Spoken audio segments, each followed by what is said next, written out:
This video will help you with the nervous system model, specifically looking at the purple nervous system model and comparing the outer peripheral of it with the spinal cord. So the outer peripheral identifies a sensory neuron that has detected a stimuli from a needlepoint stimulus that then synapses with an inner neuron that then synapses with a motor neuron. And we call this polysynaptic. That's because there's an inner neuron. There's more than one synapse. Now you do have things that are monosynaptic, and we're going to look at that as well. So when we're looking at this, let's imagine that that needlepoint stimulus is actually a nail, and that nail has entered your foot. And from the moment that it enters your foot, what you should feel is pain. So before your foot begins to bleed or anything like that, you actually have this feeling. Because you feel it, that is sensory. So that sensory information has to make its way to the central nervous system. Currently, in this area, we are in the peripheral nervous system. Remember that the central nervous system is going to include the brain and the spinal cord. So we want to make it to the spinal cord. That sensory information is going to go from the foot to the spinal cord through what is number 45 on your purple model. Number 45 is identified as a sensory nerve axon. It will work its way towards the spinal cord, and when it gets towards the spinal cord, there will be a fork in the road. This fork in the road, which is identified as number 26 on your spinal cord model, which is your spinal nerve. At this point, the information that is sensory must either go to the front of the spinal cord, which is anterior, also known as ventral, or to the back of the spinal cord, which is posterior or dorsal. Because it's sensory information, sensory goes to the back of the spinal cord. The front of your spinal cord will deal with motor functioning. From here, the information will go towards the back. You will have a ganglion at number 24, known as your dorsal root ganglion, that contains cell bodies. These particular neurons are going to be known as first order neurons. From there, it will go to number 23, which is your dorsal root. It will then come into the spinal cord. At number 1, you have the dorsal column, which is white matter. All of your columns are made up of white matter.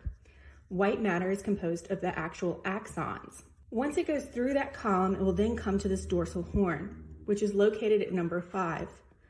At number 6, you have the lateral horn, and at number 7, you have the anterior or ventral horn.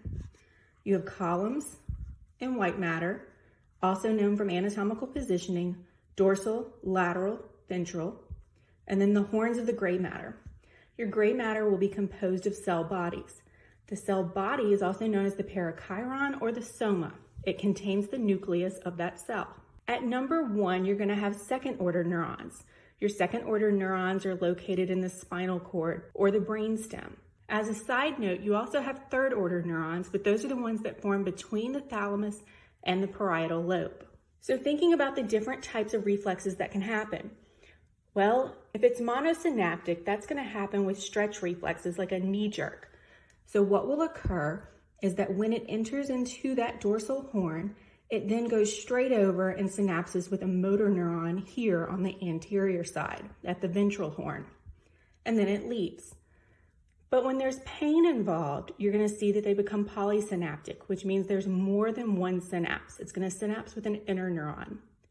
In those cases, you end up with things like crossed extensor or flexor reflexes. Your reflexes can be ipsilateral or contralateral. If it's ipsilateral, then it occurs on the same side. If it's contralateral, it's going to cross and come out on the other side. So even though the initial impulse started on the left or right, it's going to end up going to the opposite side. In our case, both will happen. We will have an ipsilateral polysynaptic reflex in which we will rip our foot up out of the nail, and on the other leg, we will have to balance ourselves. So here, it's going to come to this leg over here.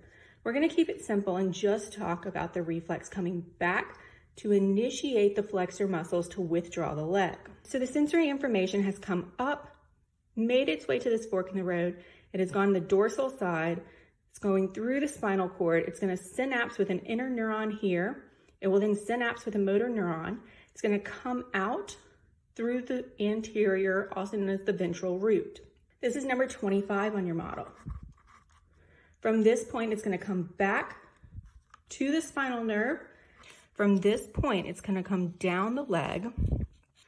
It will come by a motor nerve axon, and it will then make its way to some kind of effector, a muscle.